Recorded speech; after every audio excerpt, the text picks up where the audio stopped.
nome do Pai, do Filho e do Espírito Santo. Amém. Proclamação do Evangelho de Jesus Cristo segundo Lucas. Um dia Jesus estava rezando num lugar deserto. Quando terminou, um dos seus discípulos pediu-lhe: Senhor, ensina-nos a rezar, como também João ensinou a seus discípulos. Jesus respondeu: Quando rezardes, dizei: Pai, santificado seja o teu nome. Venha o teu reino. Dá-nos a cada dia o pão de que precisamos. Perdoa-nos os nossos pecados, pois nós também perdoamos a todos os nossos devedores. E não nos deixes cair em tentação. Palavra da salvação.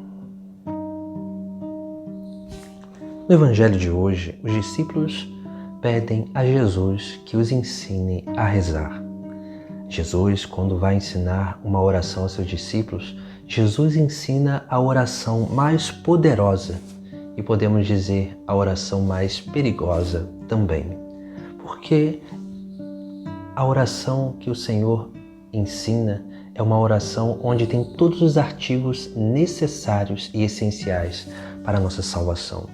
É uma oração de exorcismo, mas é uma oração também de comprometimento. Por isso que ela é poderosa, mas também é perigosa, porque ela pode sim ser uma oração de libertação para a nossa vida, mas pode também ser uma oração de condenação, porque tudo aquilo que nós rezamos na oração que nós assim conhecemos como oração do Pai Nosso, são artigos essenciais que nos comprometem com a nossa fé, com a nossa caminhada e principalmente com a nossa própria salvação. Por isso que no relato de São Lucas, quando nós vemos esses discípulos pedindo a Jesus para que os ensine a rezar, nós contemplamos Jesus dizendo: Quando rezardes, dizei: Pai, santificado seja o teu nome. O primeiro artigo é o artigo que tem a ver com a adoração e o louvor a Deus. Por isso que o primeiro artigo do Pai Nosso é esse louvor e reconhecimento, esse louvor e essa adoração de reconhecimento de que Deus é Pai, nós somos filhos e que Ele está nos céus. Depois nós vemos o segundo artigo. O primeiro artigo tem a ver com a adoração. Por isso que é uma oração de exorcismo. Porque quando nós inclinamos o nosso coração, a nossa mente, o nosso ser para adorar a Deus, o inimigo de Deus, ele se afasta de nós. E nós tiramos os nossos olhares das coisas mundanas e daquilo que realmente não nos convém para focar os nossos olhares unicamente em Deus. O segundo artigo diz: venha o teu reino. Aqui começa o perigo, porque assim como essa oração ela nos chama a ser filhos de Deus, e também a louvar e adorar o Pai do céu, nós pedimos algo essencial, que é a primeira coisa que Jesus nos ensina a pedir, que é o reino dos céus, que é aquilo que é mais importante na nossa vida, porque buscando o reino dos céus, nós estaremos sempre aderindo à vontade de Deus, porque esse é o grande desejo de Deus para cada um de nós. Buscando o reino dos céus, estaremos sempre fazendo a vontade do Pai. Quando nós pedimos venha o teu reino, nós também estamos aqui incorrendo num grande perigo. Porque quando nós pedimos para que o reino de Deus venha, não só significa esse reino que é instaurado nessa terra, mas o reino eterno. E aí nós precisamos nos perguntar se nós estamos preparados para que esse reino venha, para que esse reino realmente se realize na nossa vida. Aqui começam os perigos dessa oração. Depois nós temos o terceiro artigo, que vai dizer: dai-nos a cada dia o pão de que precisamos.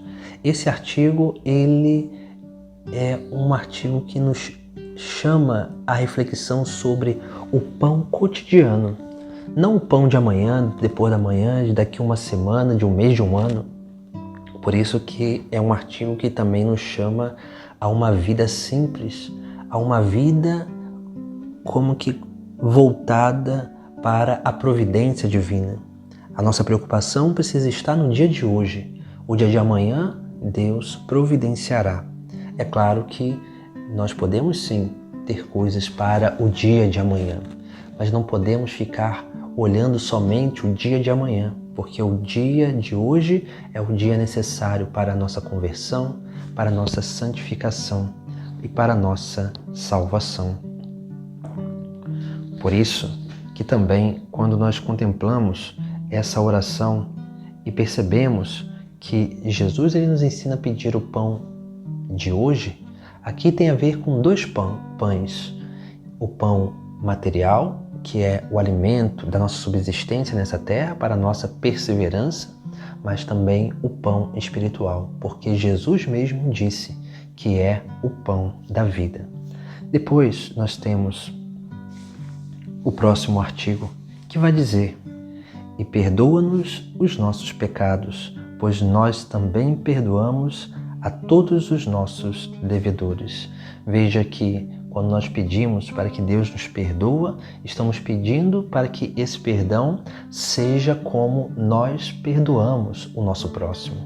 Por isso que essa oração ela é poderosa, porque pode nos garantir o reino dos céus, porque ela depende da nossa liberdade de exercitar o perdão.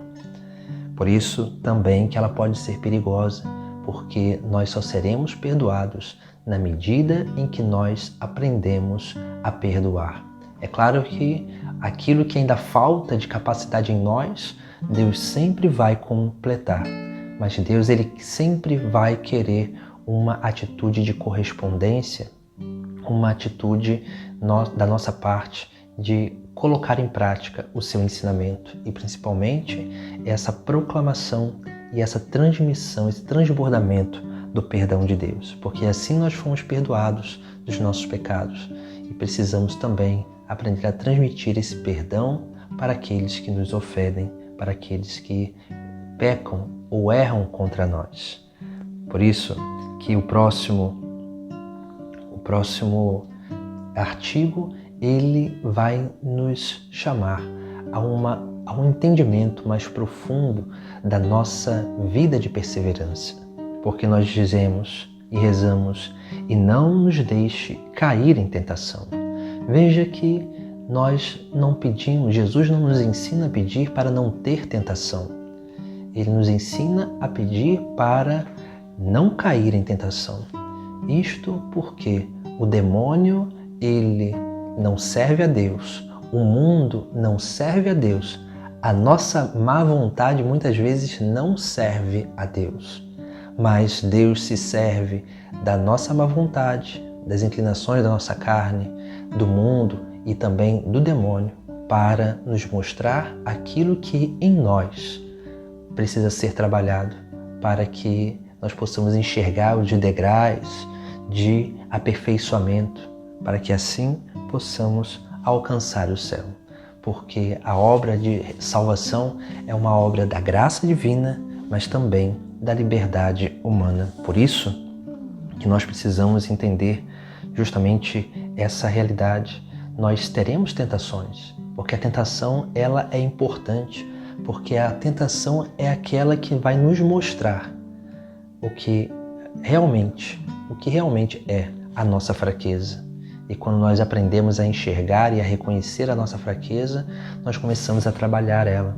E quanto mais nós trabalhamos a nossa fraqueza, mais nós conseguimos também realmente crescer nessa capacidade de corresponder o amor de Deus. Por isso que essa oração é a mais bela, é a mais poderosa, porque é uma oração de exorcismo, é uma oração de intimidade, mas ela pode ser também a mais perigosa quando nós não aprendemos a rezá-la, a meditá-la e entender qual é a proposta daquilo que Jesus entrega nas nossas mãos. Por isso, precisamos refletir, meditar e rezar dia após dia essa oração que nos liberta, que nos cura e que principalmente nos permite perseverar no caminho de Deus.